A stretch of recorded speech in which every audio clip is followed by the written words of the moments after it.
जय माँ गंधर्पुर वासिनी। सदगुरुदेव एवं गुरु माँ के श्री चरणों में पुत्र का कोटि कोटि नमन। माँ बड़ी दयालु है, बड़ी कृपालु है, और जो भी साधक माँ की साधना गुरु सानिध्य में करता है उसके जीवन में दिव्य चमत्कार भी होते हैं। और साधक की जो भी परेशानियाँ होती है, जो भी तकलीफें होती है, उसको माँ दूर भी करती है और उसके जीवन में नया प्रकाश भी लाती है। ऐसी ही घटना उत्तर प्रदेश के एक साधक की है।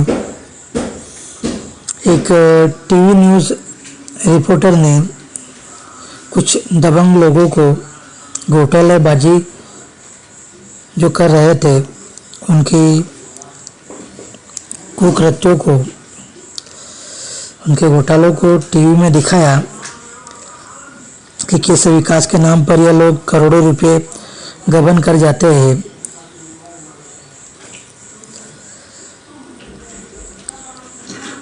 जब वो मीडिया में वह वीडियो आया और वह वायरल हुआ तो वहीं के प्रभावशाली नेताओं ने और उनके साथ रहने वाले दबंग टुच्चों ने इस वीडियो को डिलीट करने के लिए उस न्यूज़ रिपोर्टर पर प्रेशर बनाया। रोज ही उस रिपोर्टर के घर कोई ना कोई गुंडा भेजते उसे धमकाने के लिए। उन लोगों का पॉलिटिकल पावर भी था। लोगों ने उसको परेशान करना शुरू कर दिया, कभी किसी बहाना से, कभी किसी और बहाने से। वह काफ़ी डिप्रेशन में रहने लगा। हालांकि यह भी एक साधक है, किसी अन्य देवी देवता की उपासना करते हैं। इसके गुरु महाराज के सानिध्य में उन्होंने साधना आराधना की। जब उन्होंने उनके गुरु महाराज से चर्चाएं की तो उनके गुरु ने मार्गदर्शन दिया कि आप भगवती माँ पीताम्बरा बगलामुखी की साधना आराधना करें। गुरु के आदेश पाकर वे माँ की शरण में आए और माँ के बारे में उन्होंने जाना, माँ की साधना किस प्रकार से करनी है।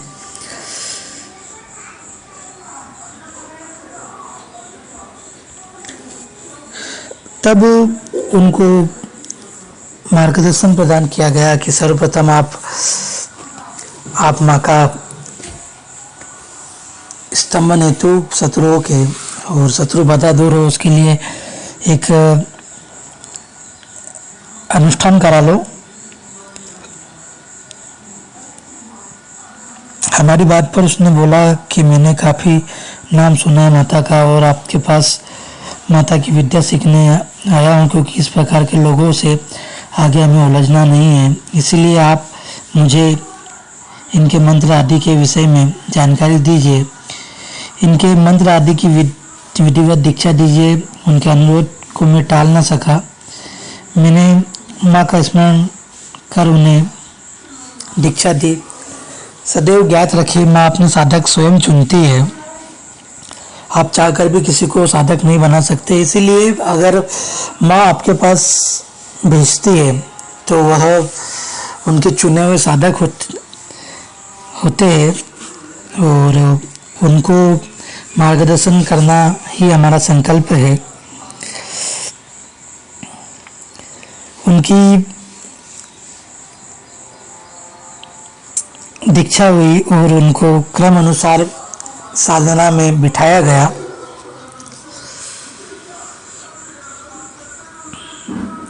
और उनसे कहा गया कि आप माँ की साधना आराधना नियम अनुसार करें और फिर हवन अनुष्ठान करें। जहाँ आपको समझ में नहीं आता है आप पूछ सकते हैं या यहीं पे आकर आप माँ के श्री चरणों में आपकी साधना आराधना कर सकते हैं।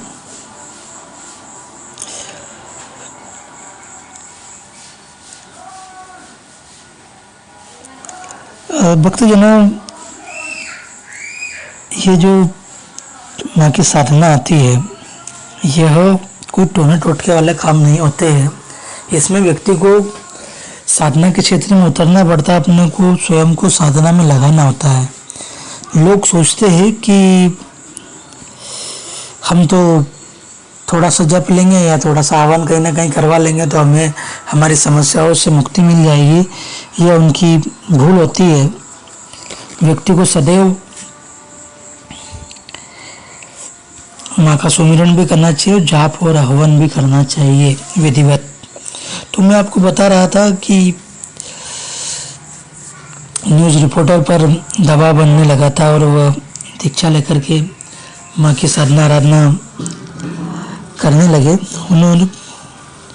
उनको साधना का क्रम बताया गया तो उन्होंने बताया कि मैं इतनी माला नहीं कर सकता हूँ। तब मैंने उनको कहा कि आप इस प्रकार से साधना को करें।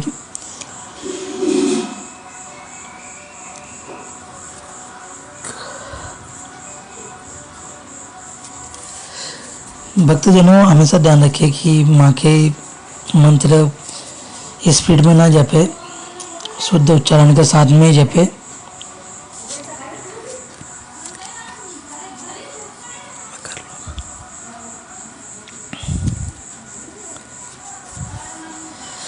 देखिए क्या होता है कि माँ की साधना आराधना जब हम करते हैं तो बहुत सारी चीज़ों का ध्यान रखना पड़ता है। भूमि का बंधन भी करना होता है, कीलन,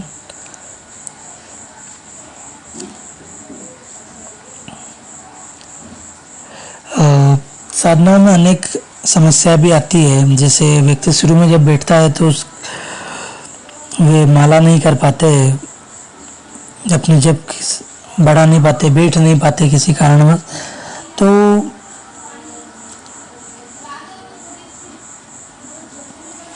मैं आपको इसके बारे में बता रहा हूँ कि बड़े बड़े मंत्र को स्पीड में जपने वाला साधक माला के मंत्र की 5 माला भी नहीं कर पाता है। इसका कारण यह है कि दीक्षा के समय इन बहुत सारी शक्तियाँ कुछ लोगों के शरीर में विद्यमान रहती है, क्योंकि आज से पहले सारी साधना व्यक्ति पूजा पाठ जो भी करते हैं वह व्यक्ति के शरीर में इतनी ऊर्जाएं निर्माण नहीं कर पाते हैं कि कोई भी शक्तियाँ उनके शरीर में कुछ नुकसान ना पहुँचाए। इसीलिए बगलामुखी साधना में दीक्षा देकर के सर्वप्रथम ऊर्जा का निर्माण किया जाता है ताकि व्यक्ति किसी भी तरह की शक्तियाँ उन पर हावी ना हो।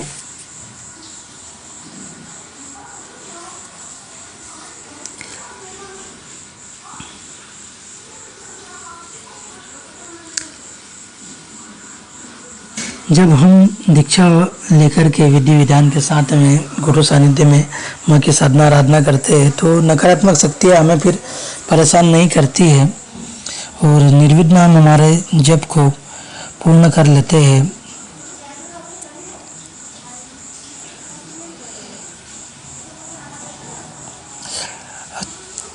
गुरु सानिध्य में ही रिपोर्टर महोदय ने माँ की साधना आराधना की और जिन दबंग लोगों ने उनके ऊपर प्रेशर किया, जिन नेताओं ने उनको परेशान किया, उसको भी भगवती पीताम्बरा ने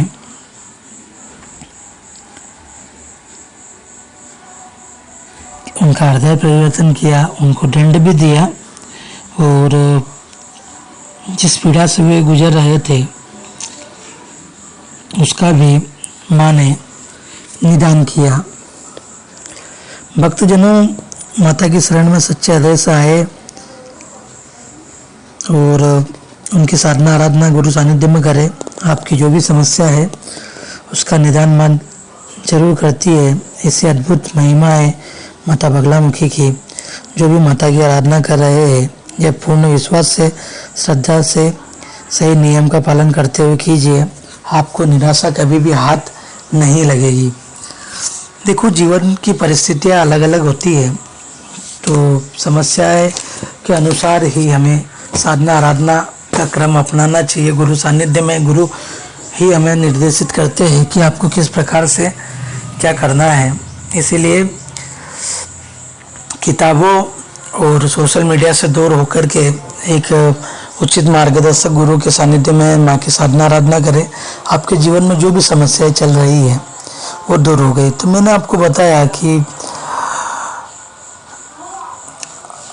एक न्यूज़ रिपोर्टर, क्योंकि रिपोर्टरों का काम ही होता है घोटालों को उजागर करना, लोगों को जागरूक करना, तो उन्होंने भी अपना कर्म किया। लेकिन कहते हैं ना, जब अच्छा कार्य होता है तो उसकी जलन भी होती है और करने वाले उसको परेशान भी करते हैं।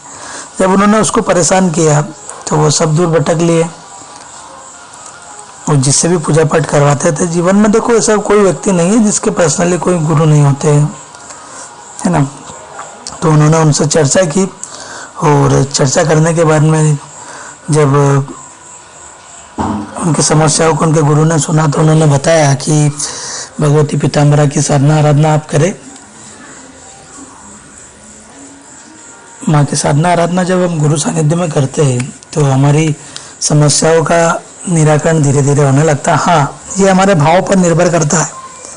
अगर आपका भाव भगवती पर नहीं है तो आप कितने भी जप हवन अनुष्ठान करवा ले, आपका कार्य पूर्ण नहीं होगा, क्योंकि माँ भगवती पीताम्बरा भक्त के भाव को देखती है। इसीलिए निर्मल भाव से माँ की साधना आराधना करें। अगर आप भी जीवन में परेशान हो चुके हैं और माँ की कृपा पाना चाहते हैं तो माँ के दिव्य दरबार में संपर्क करें। अगर माँ ने आपको चुना है तो आपको उचित मार्गदर्शन प्रदान किया जाएगा। जय माँ बगलामुखी, जय श्री महाकाल।